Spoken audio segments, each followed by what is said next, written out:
चला सांगा. इलेक्ट्रॉनचा प्रवाह ऋण प्रभारित ध्रुवाकडून धन प्रभारित ध्रुवाकडे असतो. लक्षात, इलेक्ट्रॉन जे मुक्त वाहतात ना, मुक्त इलेक्ट्रॉनचा प्रवाह म्हणजे विद्युत धारा असा शब्द प्रयोग आपण करतो. मुक्त इलेक्ट्रॉनचा प्रवाह लक्षात ठेवा. काय म्हणतो आपण? मुक्त इलेक्ट्रॉनचा प्रवाह, त्यालाच काय म्हणलं जातं? विद्युत धारा असा शब्द प्रयोग करतो. त्याला आपण काय म्हणतो? त्याला विद्युत धारा. लक्षात ठेवा, मुक्त इलेक्ट्रॉनचा प्रवाह. मुक्त इलेक्ट्रॉनचा जो प्रवाह आहे त्याला आपण जर विद्युत धारा असा शब्द प्रयोग करतोय, तर ही विद्युत धारा जी आहे ती वाहताना इलेक्ट्रॉन वाहणार आहे. पण इलेक्ट्रॉन वाहताना ते पुन्हा पण वाहणार आहे. बघा, इलेक्ट्रॉनची दिशा कशी असणार आहे एक लक्षात आलं पाहिजे. Flow of electrons. अशा पद्धतीने ते काय करतात? पुढे पुढे जात असतात. या पद्धतीने इलेक्ट्रॉन्स काय होतात? पुढे पुढे जातात, वहन होतात असं. म्हणजे काय होतं, जर आपण प्रभार दिला याच्यावरती, तर इथं ऋण, इकडे धन, म्हणजे काय झालं की तो असा आलेला आहे, असा आलेला आहे आणि या पद्धतीने व्हायला सुरुवात केली आहे. म्हणजे ऋण प्रभाराकडून पुढे जातात ते धन प्रभाराकडे, हे लक्षात ठेवा. विद्युत धारेची दिशा. मग इलेक्ट्रॉनचा प्रवाह ऋण प्रभारित ध्रुवाकडून धन प्रभारित ध्रुवाकडे असतो. हे स्टेटमेंट बरोबर आहे का? बरोबर आहे, राईट आहे. लक्षात, हे स्टेटमेंट कसं आहे? राईट आहे. या स्टेटमेंटला बदलायचं नाही. ठीक आहे. नेक्स्ट जो आहे, इलेक्ट्रॉनच्या प्रवाहाची दिशा विद्युत धारेच्या विरुद्ध असते. अगदी बरोबर आहे. इलेक्ट्रॉनच्या प्रवाहाची दिशा विद्युत धारेच्या विरुद्धच असते बघा. विद्युत धारा बघा आणि इलेक्ट्रॉनचा प्रवाह बघा, अपोजिट साइड असतात बघा. फ्लो ऑफ कन्व्हेन्शनल करंट जो असतो, म्हणजे इथून फ्लो होणार आहे कन्व्हेन्शनल करंट. लक्षात ठेवा बघा, इथं आलं की तो या असणार आहे बघा, या पद्धतीने. लक्षात, फ्लो ऑफ म्हणजे हे इलेक्ट्रॉन्स असे येणार, तर ही विद्युत धारा इकडनं जाणार आहे.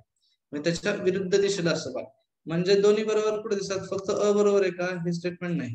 फक्त ब बरोबर की नाही? दोन्ही वाक्य आणि ब बरोबर आहेत का? बरोबर आहे. म्हणजे तो पर्याय क्रमांक किती उत्तर असणार आहे? तुमचं 3 नंबरचं उत्तर असणार पर्याय क्रमांक. हे लक्षात ठेवायचं. ठीक आहे. नेक्स्ट, 2016च्या PSI ला विचारलेला प्रश्न. 2016च्या PSI ला विचारलेला प्रश्न.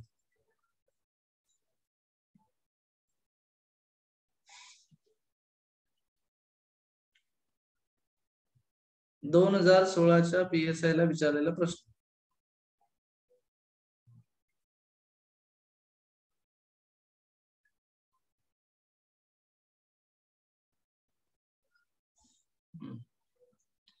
उत्तर द्यायचे, बऱ्याच जणांनी उत्तर द्यायचे, उत्तर चुकवायचे नाही.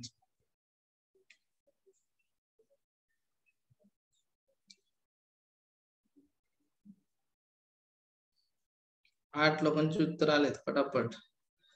भूषण पाटील आलेले, रश्मी राजे आलेले आहेत, स्वाती पठारे, प्रदीप, काजल, शरद, ज्योती, निकिता. चला, बऱ्याच जणांचं उत्तर आलेलं आहे, काय हरकत नाहीये. छान उत्तर, आन्सर्स आले पाहिजेत. आन्सर आले तर मग चांगलं शेवट, आन्सर नाही आले तर मग प्रॉब्लेम आहे. आता हे काय सगळ्यांना प्रत्येक वेळेस आपण सांगितलं, टीचिंग करताना पण आपल्याला सांगितलं की विद्युत धारेमध्ये, विद्युत धारा हे जे प्रकरण आहे, करंट इलेक्ट्रिसिटी हे जे प्रकरण आहे, करंट इलेक्ट्रिसिटी या टॉपिक मध्ये आपल्याला प्रश्न जो आहे ना, तो याच्या बाहेर गेलाच नाही. इथे जोड्या लावा आणि हे जे आता सांगतो मी तुम्हाला, समांतर आणि एकसर जोडणी, याच्या पलीकडे प्रश्न जाऊ शकत नाही आणि गेलाही नाही, कधीच गेलेला नाही प्रश्न. मग V is equal to I R, जसं आपण म्हणतो V is equal to I R. मग व्ही म्हणजे काय? विभवांतर, पोटेन्शियल डिफरन्स, पीडी म्हणतो. आय म्हणजे करंट इलेक्ट्रिसिटी, लक्षात. आर म्हणजे रोध असतो, रोध, लक्षात ठेवा. हे जे 3 आहेत, या प्रत्येकाचे एकक. विभवांतराचं एकक काय असतं? विभवांतराचं एक व्होल्ट आहे, लगेच सांगतात. विद्युत प्रवाहाचं एकक काय? अँपियर आहे. म्हणजे 2 आणि 1 असं कंटिन्यू दिसतंय. 2 आणि 1 कुठे आहे? पहिले इथे दिसतंय. बाकीचं बघत बसायची गरजच नव्हती तुम्हाला. म्हणजे जरी समजा तुम्हाला प्रभाराचं एकक सांगता नाही आलं, कंडक्टन्सचं एकक सांगता नाही आलं, विद्युत प्रभार कुलम आहे हे लक्षात आलं पाहिजे. कंडक्टरचं काय? मो आहे. डायरेक्टली फटाफट फटाफट सांगता आलं पाहिजे. लक्षात राहील का? विद्युत प्रभार, चार्ज एकक काय? कुलम आहे ना. किती सिंपल आहे बघा. आणि अशा वेळेस मागचा प्रश्न तुम्ही जोड्याला, पुढचा असेल बघा, जोड्याला म्हणून प्रश्न विचारले, इथे डायरेक्टली प्रश्न आपल्याला विचारले जातात. हे असे प्रश्न विचारले की त्याचे उत्तर चुकता कामा आहेत. लक्षात ठेवा, क्वेश्चन विचारला नाही या पद्धतीचं तर त्याचं उत्तर चुकता कामा नाही. लक्षात. म्हणजे सगळ्यात महत्वाचं काय, इथं ओहमचा नियम जो आहे तो माहित असणं गरजेचं. ओहमचा नियम, वाहकाची भौतिक अवस्था कायम असताना वाहकामधून वाहणारी विद्युत धारा ही त्या वाहकामध्ये प्रयुक्त असणाऱ्या विभवांतराशी समानुपाती असते. लक्षात समानुपाती आहे हे लक्षात ठेवा. म्हणजे तुमच्या घरातला जो बोर्ड आहे किंवा बल्ब आहे किंवा ट्यूबलाईट आहे, बरोबर ना, हे काही 2-2 मिनिटाला तुम्ही एका जागेवर दुसऱ्या जागेवर तिसऱ्या जागेवर करता का? नाही, ती भौतिक अवस्था म्हणजे त्याची लेंथ आहे, ब्रीथ आहे, विड्थ आहे, हे लक्षात ठेवा, कायम आहे, कॉन्स्टंट आहे, कायम नसताना त्यातून वाहणारी विद्युतधारा ही त्या वाहकामधून प्रयुक्त असणारे जे विभवांतर आहे, पोटेन्शियल डिफरन्स, प्लस मायनस मधलं जे अंतर आहे ते त्याच्याशी कशी असते, डायरेक्टली प्रोपोर्शनल, समानुपाती असते, हे सांगता आलं पाहिजे बा.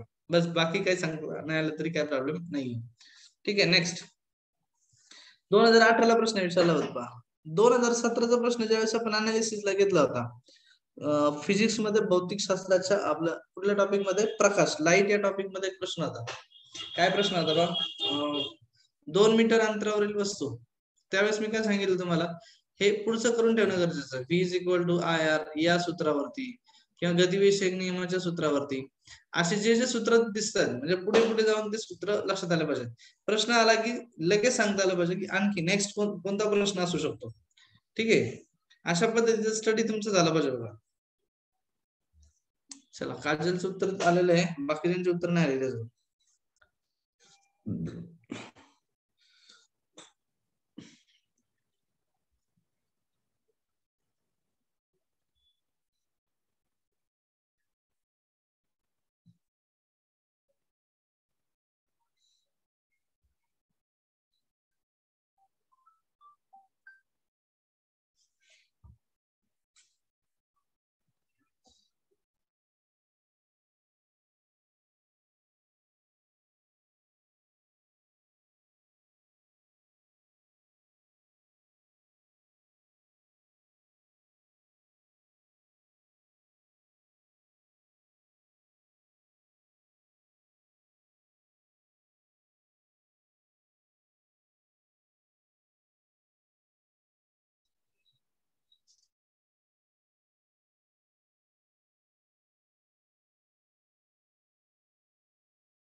चला, काय उत्तर बघा. हे सूत्र आहे आपलं बा, V = IR. हे सूत्र सगळ्यांना सांगता आलं पाहिजे. त्यात आता 0.3 एम्पियर असं म्हणलेलं आहे. म्हणजे काय, विद्युतधारा आहे, म्हणजे I ची व्हॅल्यू दिलेली तुम्हाला 0.3 एम्पियर. इतकी विद्युतधारा 418 रोध, म्हणजे R ची पण व्हॅल्यू दिलेली तुम्हाला, किती दिलेली आहे, 418 ओम असलेल्या तारेच्या कुंडलातून 1 मिनिटासाठी प्रवाहित केली तर किती कॅलरी उष्मा निर्माण होईल. म्हणजे उष्मा विचारला तुम्हाला, H विचारला, H किंवा Q म्हणतो आपण बाई, H किंवा Q, लक्षात ठेवा, कॅपिटल Q उष्मा, हे लक्षात ठेवा. मग आता V = IR आहे, तर आपल्याला एक लक्षात आलं पाहिजे, V = IR हे सूत्र सगळ्यांना सांगता आलं पाहिजे बरं का. म्हणूनच आपण हे सूत्र घेताना किंवा हे सूत्र आपल्या समोर आता आल्यानंतर त्याचं जे सूत्र आहे I² RT, I ची व्हॅल्यू काय आहे हे पण लक्षात आलं पाहिजे. H = ते लक्षात आलं, I² RT. H = I² RT. माहिती आहे ना हे सूत्र आहे म्हणून, का नाही माहिती? म्हणजे इथं कोणाची व्हॅल्यू टाकलेली फक्त आय आर. कशामध्ये टाकायची? Q is equal to V I T. माहितीये का? Q is equal to V I T माहितीये का नाही माहिती? मग इथं व्ही ची व्हॅल्यू टाकली आपण. काय व्हॅल्यू टाकली इथं? I R. बघा व्ही ची व्हॅल्यू जर टाकली आपण आय आर आणि हा पण आय आहे आणि हा टी आहे म्हणजे I into I I square होतो बा लक्षात. आणि राहिलेला आर टी मग तो तयार होतो H. H is equal to I square R T. मग त्याची व्हॅल्यू टाकताना डायरेक्टली तुम्हाला हे टाकायचंय आय स्क्वेअर आर टी म्हणजे आयचा स्क्वेअर किती सगळ्यांना लक्षात आलं पाहिजे 0.3 गुणिले 0.3 बरोबर. आर ची व्हॅल्यू किती दिली तुम्हाला 418. आता 418 रोज आहे हा पण इथं टाइम जे दिलेलं आहे सेकंद एका सेकंद एका मिनिटासाठी म्हणले ना आपण पण एकक कसं असतं दोन्हीकडे सेकंद सेकंद असतं म्हणून 60 सेकंद असं घ्यावं लागणार नाही तर एकच मिनिट घेतात. आलं लक्षात? लक्षात आलं का? ओय पोरांनो लक्षात येते का नाही आलं लक्षात?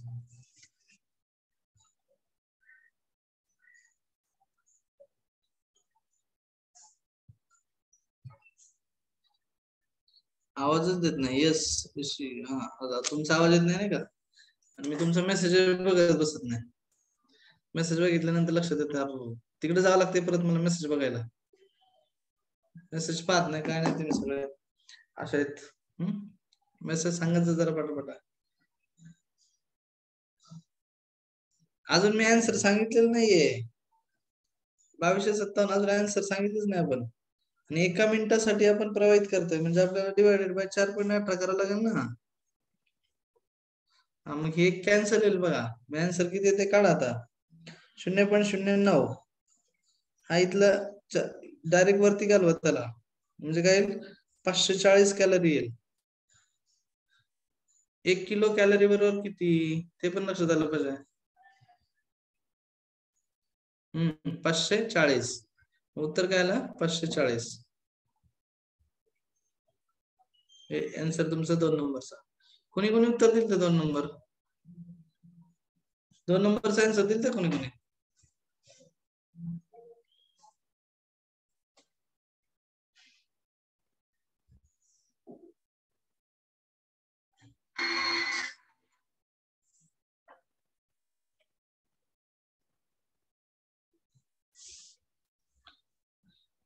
झालं का लिहून?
प्रवर्धन काजल चला रे पटापटा उत्तर द्या. 2 दिलेत उत्तर 12 जण. चला बरोबर आहे. सी व्ही रमन म्हणजे आता इथं काय विचारलं जाणार आहे बघा शास्त्रज्ञ आणि त्यांनी लावलेले काय आहेत शोध. म्हणजे लक्षात ठेवा जो फिजिक्स मध्ये भौतिक शास्त्रामध्ये शास्त्रज्ञ आणि शोध या दोन्ही कंटेंट वरती भर द्यायचा म्हणजे द्यायचा, शास्त्रज्ञ आणि शोध या दोन्ही कंटेंट वरती काय द्यायचंय, भर द्यायचाच. नुसतं इथंच नाही द्यायचा तर सगळीकडे द्यायचा आहे. लक्षात ठेवा, याच ठिकाणी भर देऊन जमणार नाहीये, सर्व ठिकाणी भर देणं गरजेचं आहे. सर्वच्या सर्व ठिकाणी बरं का. आलं लक्षात. म्हणजे तो केमिस्ट्रीच्या बाबतीत असेल तिथं पण द्यायचा आहे, त्याच्यानंतर जो बायोच्या बाबतीत असेल तिथं पण द्यायचा आहे, फिजिक्सला असेल फिजिक्सला पण द्यायचा आहे. कुठेच कंटाळा करायचा नाही. जोपर्यंत आपण कंटाळा करत नाही तोपर्यंत आपली पोस्ट आपल्या हातात आहे. कंटाळा केला की समजा तुमची पोस्ट गेली, गायब झाली. सी व्ही रमन, प्रकाशाचे विकिरण, लक्षात ठेवा. C V Raman, scattering of light, लक्षात आलं पाहिजे. Scattering of light, C V Raman, Raman effect, 28 फेब्रुवारी हा त्यांचा राष्ट्रीय विज्ञान दिन म्हणून आपण साजरा करतो. राष्ट्रीय विज्ञान दिन, आलं लक्षात. या दिवशी अवश्य राष्ट्रीय विज्ञान दिनाच्या दिवशी खोडदला जाऊन या. खोडद जे नारायणगाव जवळ आहे, नारायणगाव जवळ, लक्षात ठेवा. आलं लक्षात. 14 फेब्रुवारीला इकडे तिकडे फिरण्यापेक्षा 28 फेब्रुवारीला अवश्य तिथे जा. हा आयुष्य दुप्पट जगाल, हे निमपट झालं. आणि हे अर्धच आहे. ठीक आहे. जॉर्ज ओम तर सगळ्यांना माहिती आहे. जॉर्ज ओम, विद्युत परिपथातील रोध, विद्युत परिपथातील रोध, रोध ओमचे एककच ना, रोध, ओम आणि रोध. बघा हे लक्षात आलं पाहिजे. ओरस्टेड, हॅन्स ओरस्टेड, विद्युत धारेद्वारे चुंबकाची निर्मिती केलेली बा, चुंबकाची काय केलेली निर्मिती, हे लक्षात आलं पाहिजे. मायकल फॅरेडे कोण राहिला, विद्युत मोटर, डायरेक्टच विद्युत मोटर, मायकल फॅरेडे. प्रत्येकाची शोध आणि संशोधन लक्षात आले की मग अडचण नाही. ते जर नाही लक्षात आले तर मग अडचण आहे. कळलं का. ठीक आहे. त्याच्यामुळे पूर्ण ताकदीने अभ्यासावरती फोकस करा, तर तुमचा फायदा होणार आहे. तर आणि तरच फायदा होणार आहे. पूर्ण ताकद द्या, पूर्ण क्षमता द्या. पूर्ण क्षमतेने नाही करत तर मग प्रॉब्लेम आहे. मला नाही वाटत तुम्ही प्रॉब्लेम मध्ये जावं. तुम्ही काय केलं पाहिजे, डिफेन्स मध्ये रिस्क मध्ये, रिस्क झोन मध्ये असलं पाहिजे नेहमी. सगळेजण डिफेन्स मध्ये खेळायचा प्रयत्न करतात, रिस्क झोन. चला, खगोलशास्त्र, ज्याच्यावरती यावर्षी तुम्हाला किमान कमीत कमी 6 प्रश्न असतील. राज्यसेवेला बरं का. 2 जानेवारी 2022 ला होणारी राज्यसेवेची जी पूर्व परीक्षा आहे, या पूर्व परीक्षेला खगोलशास्त्रावरती, कशावरती, खगोलशास्त्रावरती किती प्रश्न असणार आहेत, कमीत कमी 6च असणार आहेत. जास्तीत जास्त नाहीये. पृथ्वीवरून विविध ताऱ्यांचे अंतर निश्चित करण्यासाठी कोणती पद्धत वापरतात, असा प्रश्न आपल्याला कंबाईनच्या प्री 2020 ला विचारलेला आहे. Combine pre 2020. वाक्य नीट लक्षात ठेवायचं माझं. फिजिक्स वरती दुसरा कुठलाही प्रश्न विचारला जाणार नाही. ते फक्त आणि फक्त कशावरती विचारणार आहेत, खगोल वरती विचारतील. खगोल वरती विचारलेल्या सगळ्या प्रश्नांची उत्तर देता आली पाहिजेत. आणि मला वाटतं तुम्ही सगळे त्याच्यात एक्सपर्ट आहात.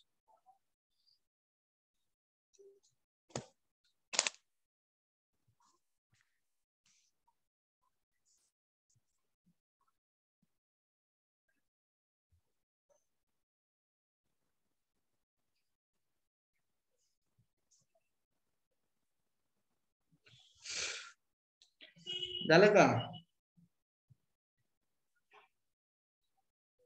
काय उत्तर, खगोलीय पराशर पद्धत. लक्षात ठेवा, कुठली पद्धत आहे, पराशर पद्धत, खगोलीय पराशर पद्धत. माहिती का तुम्हाला काय पराशर पद्धत, त्याबद्दल तर काय माहितीच नसेल.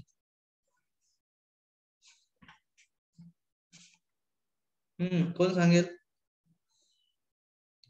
खगोलीय पराशर पद्धत, ऋषीनो. चला, खगोलीय पराशर पद्धतीचा अर्थ लक्षात आला पाहिजे. बघा इकडे लक्ष द्या.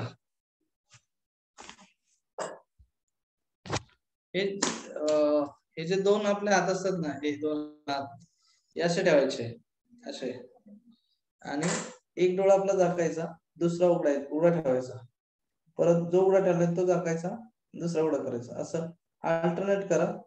आपल्याला अंतर बदललेली दिसतील. बघा करून बघा. त्याला म्हणायचं पराशर. पॅरलॅक्स मेथड मध्ये आपण, पॅरलॅक्स मेथड 100% तुम्हाला काय दिसणार, ते बदलले दिसणार. या पद्धतीने तुम्ही तुमचे हात ठेवायचे आणि एक डोळा झाकायचा, दुसरा डोळा उघडायचा, परत झाकायचा, उघडायचा, असा अल्टरनेट करा. बघा तुम्हाला काय दिसतंय.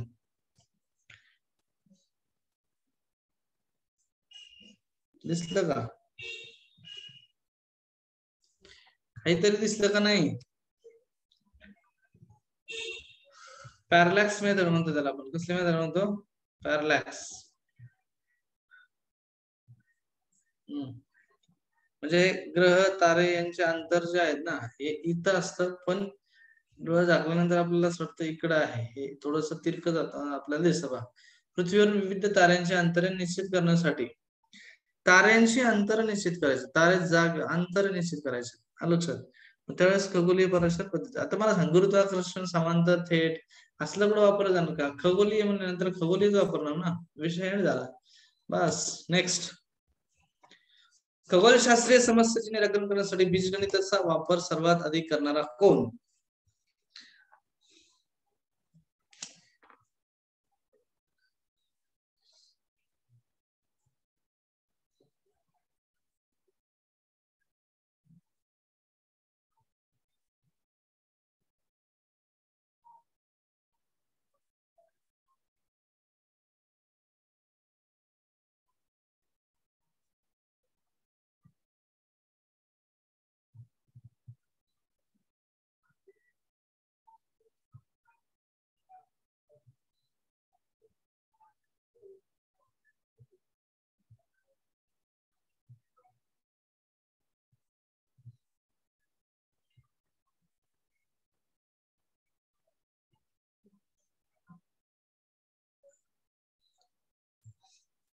वा, क्या बात आहे. किती जणांची उत्तर आली माहिती का? सगळ्यांचे उत्तर काय?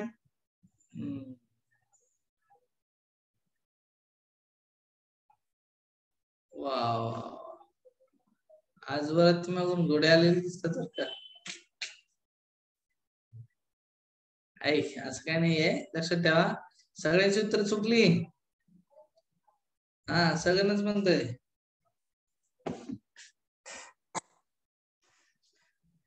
हा, स्वाती आत्ताचे उत्तर बरोबर दिलं. तुला का झोप येते का स्वाती? बाकीचे काय लय जागे आहेत काय? अरे आन्सर बदलले ना. अरे बट्ट केलं ना आन्सर. सेकंड आन्सर की.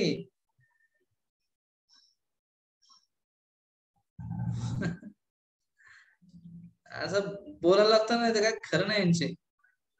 कशी उत्तर देतील काय सांगता येत नाही.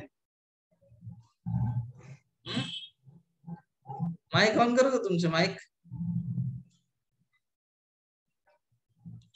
अभ्यास करत नाहीत बरं का तुम्ही अजिबात. खगोल शास्त्रीय समस्येचे निराकरण करण्यासाठी बीजगणिताचा, आता इथं इंटरनेट वरती वगैरे सगळीकडे आन्सर वेगवेगळे दिले. सर्वात आधी करणारा कोण? आर्यभट्ट हे फायनल आन्सर ठरलंय. आपण काही करू शकत नाही. प्रश्न कॅन्सल करायचा पण विषय चालू होता तो. ठीक आहे, तर आयोगाने उत्तर दिलं फायनल झालं. तसं आर्यभट्ट बीजगणित म्हणजे काय? कुठून चालू होतं बीजगणित? इथून चालू होतं ना. मग इथं काय असतं? झिरोचं संशोधन कोणी केलं? झिरो कोणी शोधला? झिरो, शून्याचा शोध कोणी लावला? शून्याचा शोध कोणी लावला?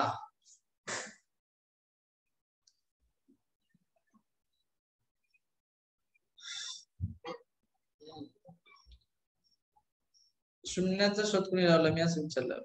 आर्यभट्टांनी लावला, भास्कराचार्यांनी लावला?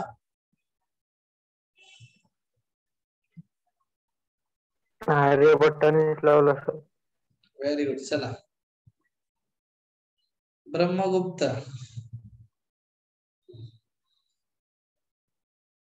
आर्यभट्ट,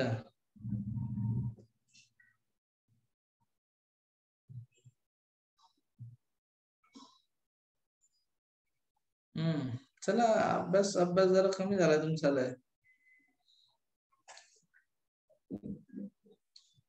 चला, हरकत नाही. बरोबर आहे, आर्यभट्टाचं उत्तर आहे. नेक्स्ट, पुढचा प्रश्न. चंद्रशेखर मर्यादा टिंबटिंब आहे. चंद्राच्या वस्तुमानाच्या 1.4 पट. चंद्रशेखर मर्यादा बरं का, सूर्याच्या वस्तुमानाच्या 1.5 पट, सूर्याच्या वस्तुमानाच्या 1.4 पट, मंगळाच्या वस्तुमानाच्या 1.5 पट. चंद्रशेखर मर्यादा काय प्रकार आहे? कोणी सांगेल का मला? स्वाती उज्ज्वला सगळ्यांचे उत्तर 3 आलेले आहेत. आता खतरनाक उत्तर आले तुमचे. हा कसं काय बरं एवढा अभ्यास केला दिसतो तुमचा. लक्षात ठेवा कंबाईनला पण 2 प्रश्न खगोलशास्त्रावरतीच असणार आहे 26 फेब्रुवारीच्या. आल्यानंतर मग म्हणू नका की आम्हाला सांगितलं नव्हतं, आम्हाला माहित नव्हतं. म्हणून इयत्ता 5वी पासून 10वी पर्यंत खगोलशास्त्राचे जो शेवटचे टॉपिक आहेत ना सायन्स मधले शेवटचे टॉपिक, प्रत्येक सब्जेक्ट मधले शेवटचे टॉपिक व्यवस्थित वाचा. शेवटचे टॉपिक आहेत बा खगोलशास्त्राचे, ज्याच्याकडे आपलं दुर्लक्ष. शेवटचं म्हणलं की आपण दुर्लक्ष करतो आणि एमपीएससी शेवटच उचलते. लक्षात. आमचं पण तसंच आहे, शेवटी कोण राहत आहे त्याच्यावर जास्त लक्ष देणार. पहिले आले निघून गेले बरं काय नाही काय. बाजारातला आपण बाजारातल्या टोपलीत शिल्क सगळा माल आहे. पहिले शिल्क जातो आणि मग राहतो तो खरा असतो, तो खरा असतो बरं का. एमपीएससी मध्ये पण तेच झालं पाहिजे. बघा चंद्रशेखर मर्यादा म्हणजे बटू ताऱ्याचे जास्तीत जास्त वस्तुमान. बटू तारे म्हणजे काय कोण सांगेल? बटू तारे म्हणजे काय?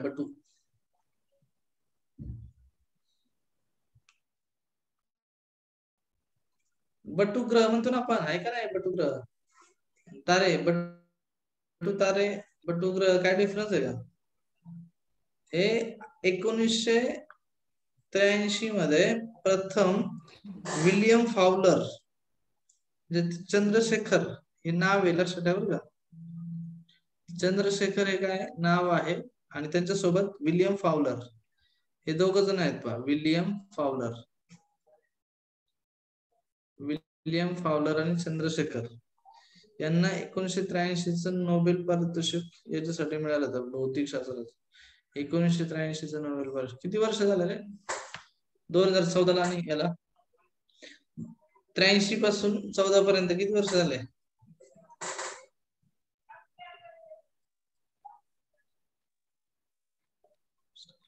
बरं. Stable white dwarf star. अगदी बरोबर. चला वर्ष किती झाले मी विचारलं तुम्हाला? 83 पासून 2014 पर्यंत वर्ष किती झाले?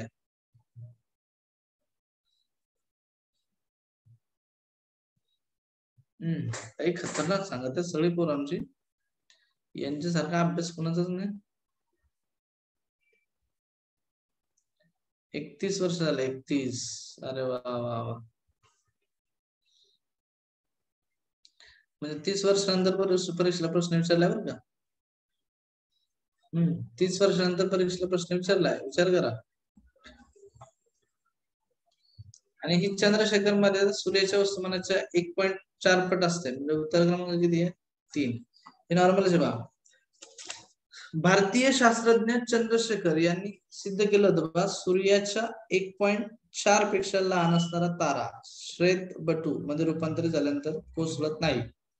म्हणजेच 1.4 ते 3 पट वस्तुमान असलेल्या ताऱ्यामध्ये अणुकेंद्र परस्परांत विलीन होऊन ताऱ्यांमध्ये फक्त न्यूट्रॉन कण शिल्लक राहतात. त्याहून जास्त वस्तुमान असलेल्या ताऱ्यांचे कृष्ण विवरात रूपांतर होते, ब्लॅक होल मध्ये रूपांतर होते. कुठं? Black hole. लक्षात ठेवा. लक्षात. Black hole. कृष्ण विवराची रचना कशी असते बा? आकाराने प्रचंड मोठं. तारा जेव्हा कृष्ण विवरामध्ये रूपांतर होते तेव्हा तो स्वतःच्याच गुरुत्वाकर्षणाने इतका लहान होत जातो की शेवटी जवळ जवळ अदृश्य होत जातो. कृष्ण विवर आहेत अस्तित्वात. भरपूर ठिकाणी कृष्ण विवर अस्तित्वात आहेत. बघा एकदा लक्षात आलं पाहिजे तुमच्या. ठीक आहे, हरकत नाही. नेक्स्ट पुढचा प्रश्न. BICEP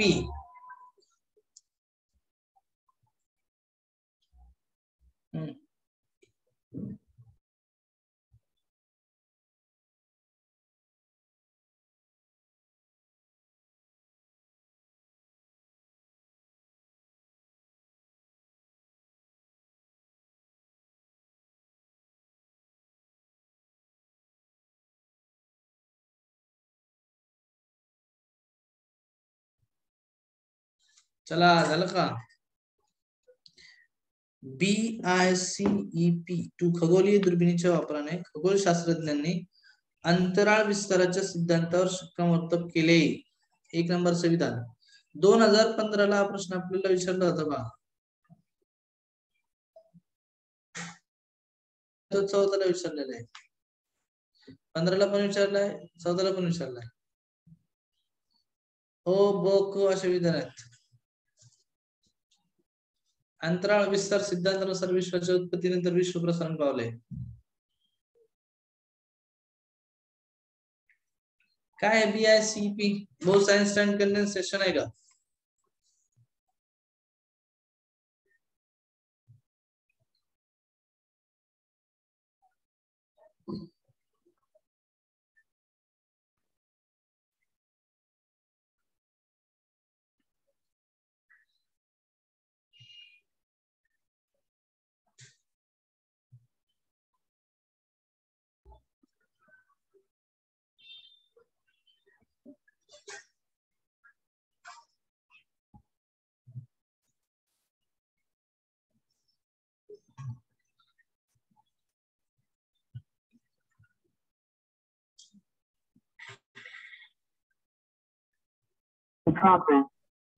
बोला की हा बरोबर आहे, मला माहिती आहे, तुम्ही सांगा फक्त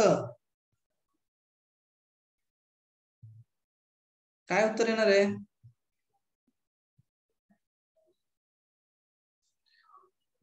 खगोलीय दुर्बिणीच्या वापराने खगोलशास्त्रज्ञांनी अंतराळ विस्ताराच्या सिद्धांतावर शिक्कामोर्तब केले का? अंतराळ विस्तार सिद्धांतानुसार विश्वाच्या उत्पत्ती नंतर विश्व प्रसारण पावले का? BICP2 ने गुरुत्वाकर्षण लहरी शोधल्या.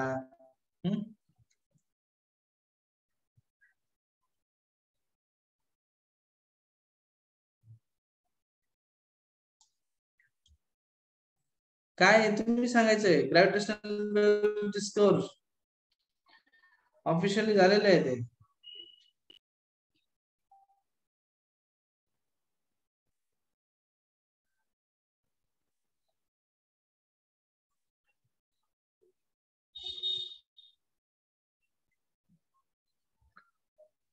मध्ये नोबेल पारितोषिक सुद्धा त्यांच्यासाठी जाहीर झालं होतं बा. ध्रुवीकरणाचा पॅटर्न आहे तो सगळा. चढ उतार दिला गेलेला आहे. धुळीचा आवाज पण आत लपलेला आहे याच्यामध्ये. आकाशगंगेची धूळ, आदिम गुरुत्वाक लहरींचं निरीक्षण वगैरे असतं. बरेच प्रकार आहेत पहा.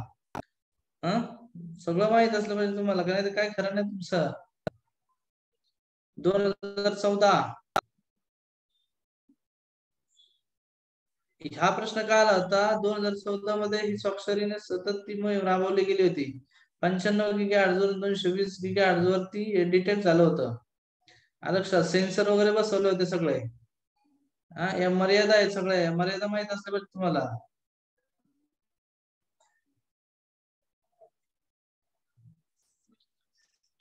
विधान अ आणि विधान ब हे दोन सत्य आहेत. गुरुत्वावर BICP शोधलेल्या नाही आहेत अजून. शोधल्या पण यांनी नाही शोधलेल्या, लक्ष ठेवा. आता तुम्हाला सांगू का, 2014 मध्ये हे माहिती तुम्हाला, आपला काय त्याचं नाव, स्टीफन हॉकिंग माहितीये का? आपला म्हणजे आपल्या घरचं नाही. स्टीफन हॉकिंग माहित आहे का?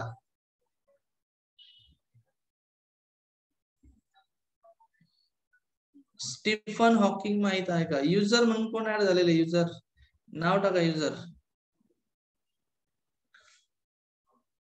युजर म्हणून कोण ऍड आहे?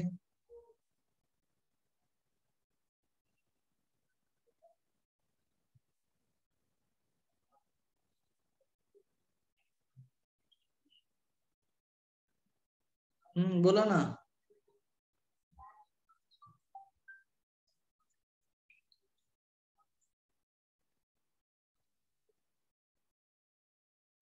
हो पाठवतो.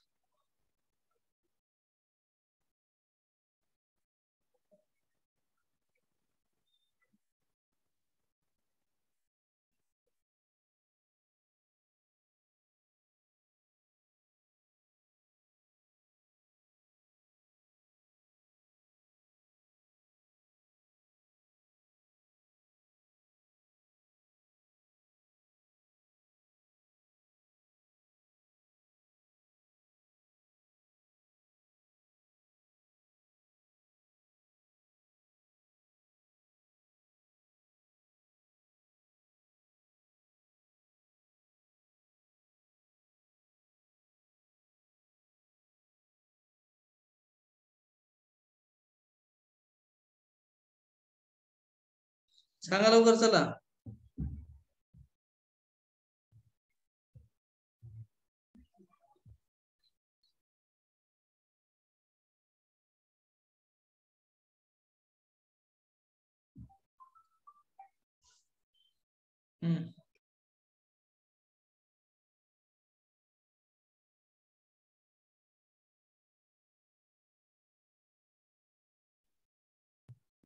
हा चला सांगा लवकर. आता भरपूर सांगितले मी. काय उत्तर यायचं? फक्त अ आणि ब. मी प्रश्न काय विचारला होता? स्टीफन हॉकिंग माहित आहे का तुम्हाला? जॉईन होताना पूर्ण नाव टाकून जॉईन होत जा बरं का. जॉईन होताना पूर्ण नाव टाकून जॉईन होत जा. आहेत बऱ्याच जणांची नावं, पण बाकीच्यांची नावं नसली की मला मी इथून डायरेक्ट रिमूव्ह करणार. तुम्ही 2 जणांना रिमूव्ह केले इथून.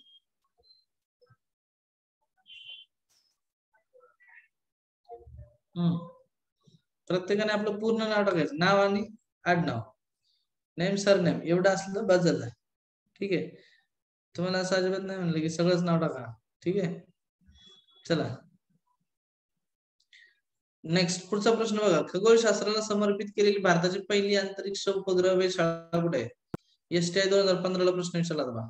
खगोलशास्त्राला समर्पित केलेली भारताची पहिली अंतरिक्ष उपग्रह वेधशाळा ऍस्ट्रोसॅट. म्हणजे काही ना काहीतरी माहित असतं पाहिजे.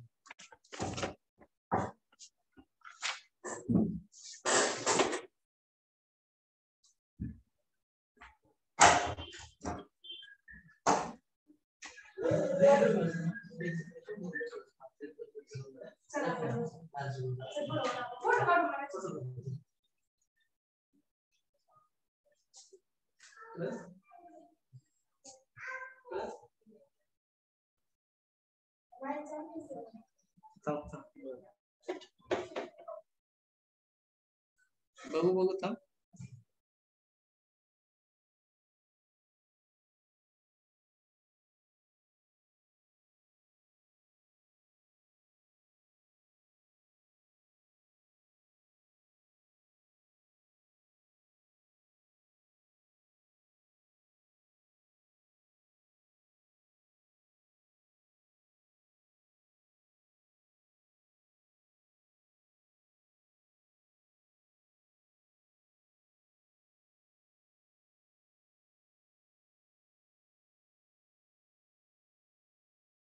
हा सांगा लवकर चला.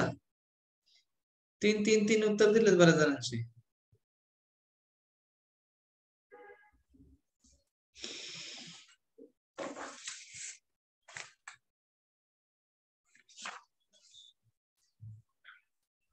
आलं पाहिजे ना डायरेक्ट.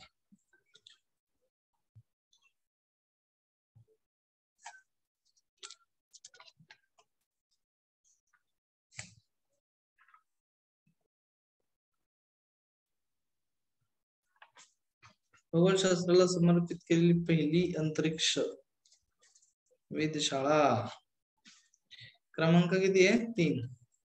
ऍस्ट्रोसॅट.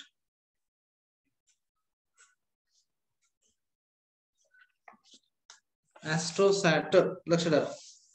PSLV C30 प्रेक्षकाबरोबर 28 सप्टेंबर 2015 रोजी श्रीहरिकोटा इथून त्याचं प्रक्षेपण झालं होतं. पोलार सॅटेलाइट लॉन्च व्हेइकल असा शब्द प्रयोग आहे त्याचा बरं का. PSLV C30 आणि कधी झालेलं बा? 28 सप्टेंबर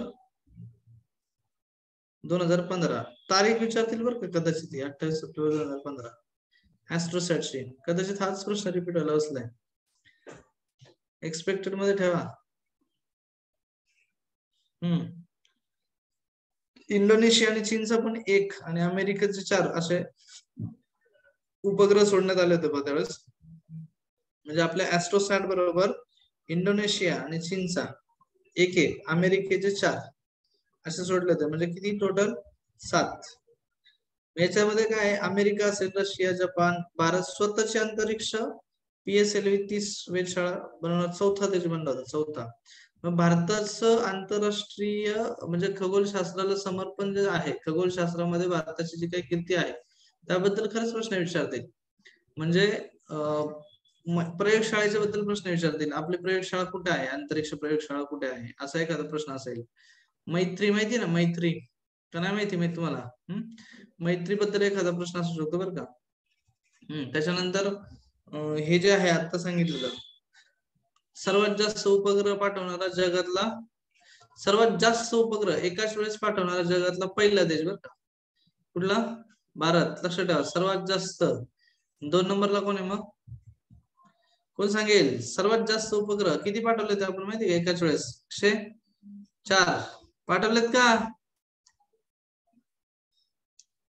कधी पाठवले 104 उपग्रह आपण? 104 कधी पाठवले आपण? पाठवलेच नाही. 104 पाठवले की नाही आपण?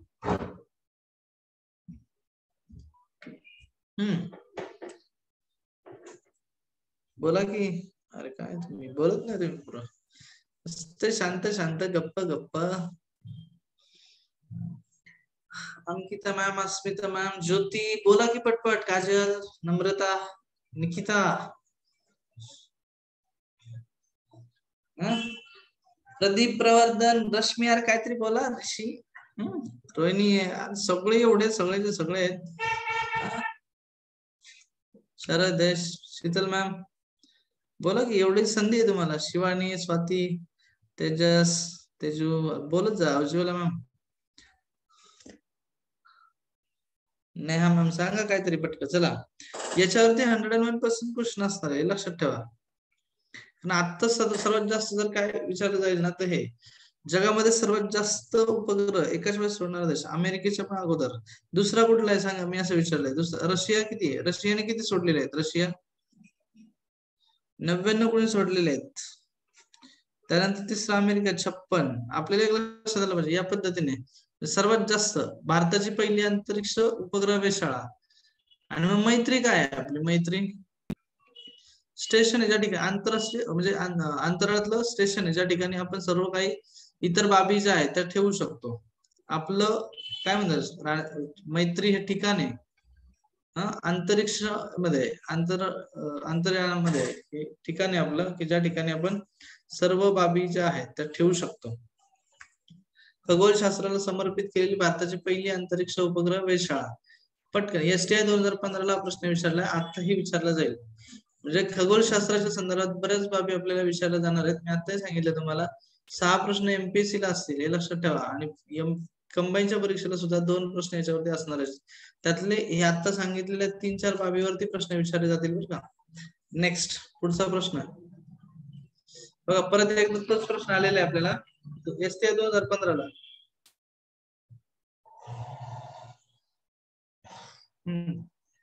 त्याच्या पुढे जाऊया आपण डायरेक्ट. तो नको यायला परत, तोच प्रश्न रिपीट झाला होता. कांदे बटाटे यांना कोंब फुटू नये यासाठी कोणत्या किरणांचा मारा करतात? शिकवलेलं आहे बऱ्याच जणांना. आता हे सगळ्यांना शिकवलेलं आहे. जेवढे जेवढे इथं आहेत तेवढे सगळ्यांनी शिकलेले आहे त्याच्यात. एक पण असं नाही की जे शिकलेलं नाही. त्यामुळे पटापट उत्तर द्या. किरणोत्सारिता या टॉपिकच्या अंतर्गत येतो हा टॉपिक. सगळ्यांची उत्तर आले पाहिजे. मेसेज पाठवतील सगळे. डायरेक्ट जरी पाठवले मला तरी चालेल, इनडायरेक्ट पाठवले तरी चालेल. ऑल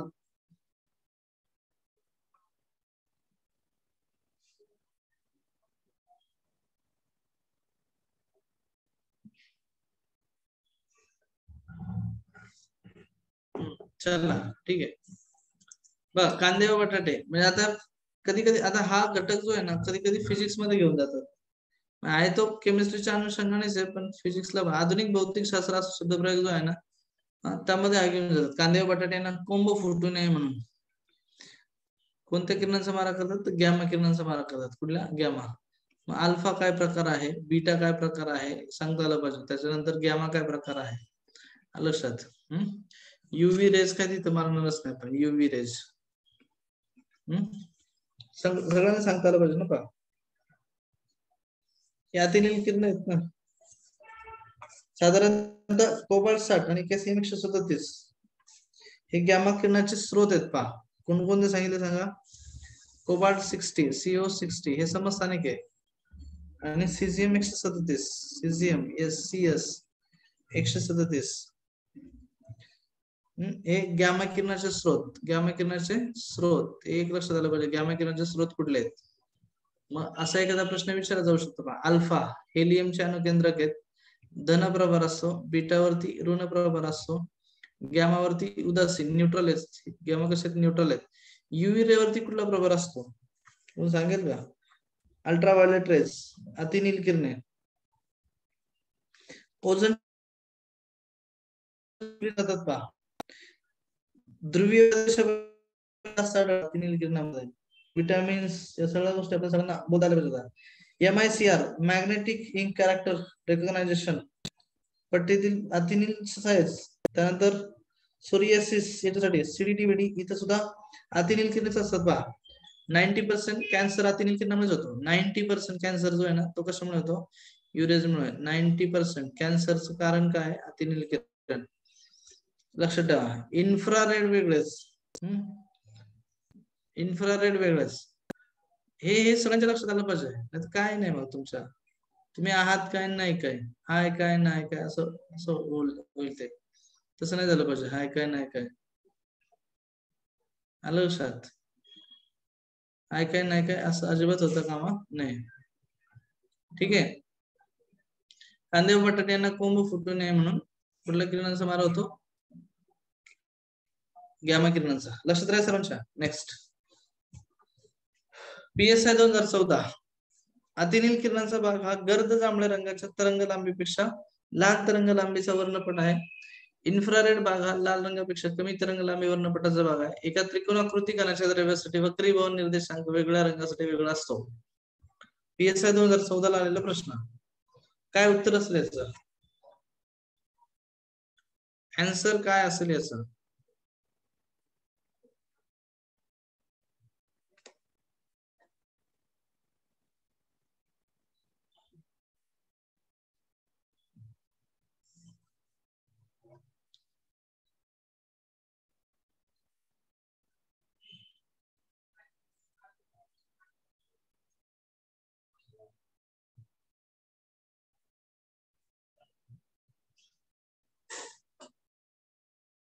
येऊ दे पटापट उत्तर येऊ दे, काय फरक पडत नाही.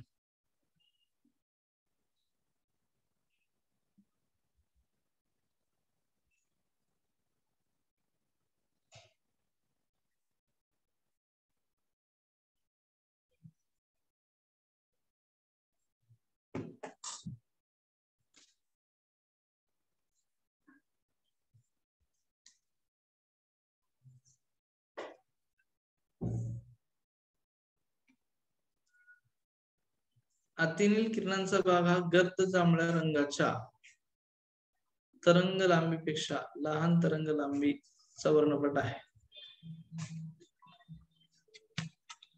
PSI 2014 ला प्रश्न विचारलाय. अ आणि क विधान फक्त बरोबर आहेत. कुठली? अ आणि क. अ काय आहे ते बरोबर आहे, ब नाही. आताच मी तुम्हाला अतिनील किरणाच्या बाबतीत सांगितलं बघ. त्या जनरल आपण सांगू शकतो इन्फ्रारेडची तरंग लांबी 700 NM ते 1 mm पर्यंत असते. लाल रंगाची 620 NM ते 440 NM पर्यंत असते. जास्त असते. ब हे चूक ठरतं बा. अतिनील तर 400 ते 100च्या दरम्यान असते नॅनोमीटर. आणि गर्द जांभळ्या रंगाची 350 NM पर्यंत असते. म्हणून हे दोन जे स्टेटमेंट आहेत ते बरोबर ठरतात. दुसरं जे स्टेटमेंट आहे ते मात्र चुकीचं ठरतं. ब नंबरचं जे आहे ते. ठीक आहे, वाचून घ्या एकदा, रीड करा. चला हरकत नाही. रेडिओ तरंगाचा वेग टिंबटिंब असतो. AS 2016.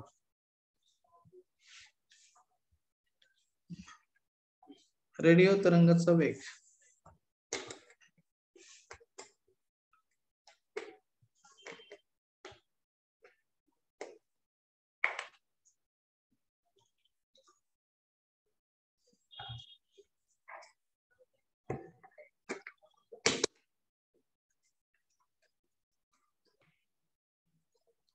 प्रकाशाच्या वेगा इतकाच असतो.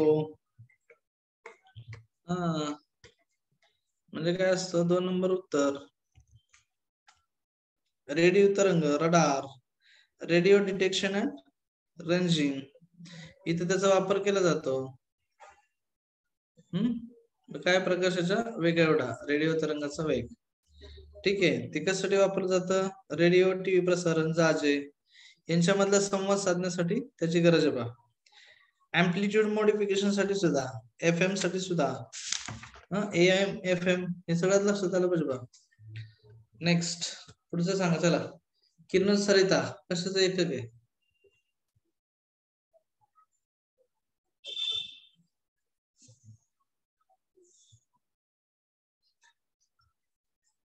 किरणोत्सारिता एकक कशाचं आहे?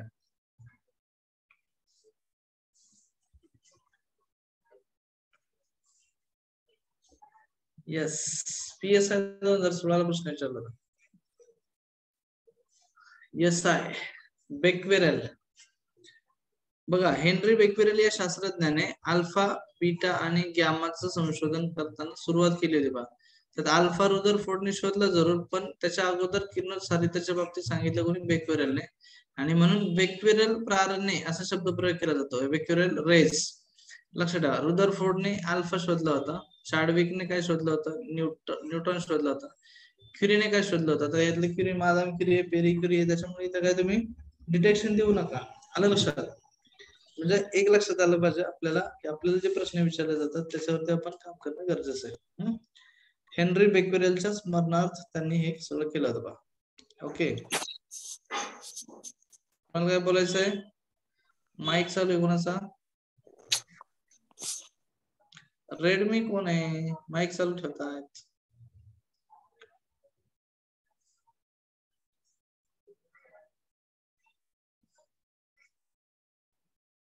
चला.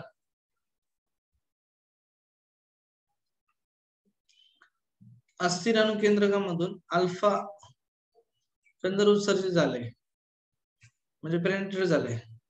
अस्थिर अणुकेंद्र असा शब्द प्रयोग केला, अस्थिर अणुकेंद्रकामधून. म्हणजे एक्स म्हणून आपण याचा ॲटॉमिक नंबर जे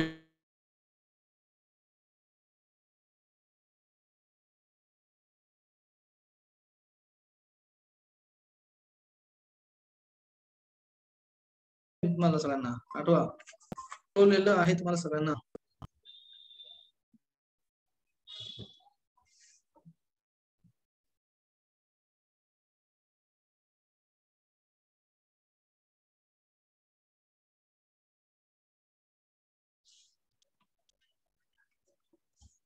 सचिन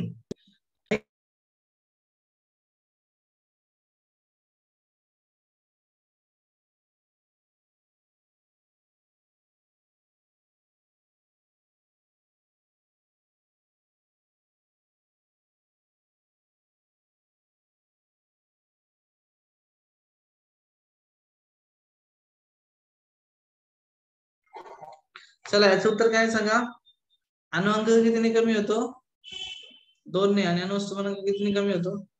4 ने. अणुअंक ॲटॉमिक नंबर आणि अणुवस्तुमानांक हे लक्षात ठेवा. ठीक आहे, नॉर्मल आहे सगळं, बाकीचं आपल्याला करता येईल सगळं व्यवस्थित, काही प्रॉब्लेम नाहीये. व्यवस्थित सोडवा, काही अडचण आली तर अवश्य विचारा, आपण त्याच्यावरती काम करूयात. ठीक आहे. चला, दुसरं लेक्चर मला सुरू होणार आहे, त्याच्यामुळे मी आता थांबतो. उद्या आपण रेग्युलर 3 वाजता लेक्चर चालू करू. उद्याचा कंटेंट असणार आहे आपला जीवशास्त्र. सुरुवात करूया आपण. नको, रसायनशास्त्र घ्यायचं, पटकन सांगा चला.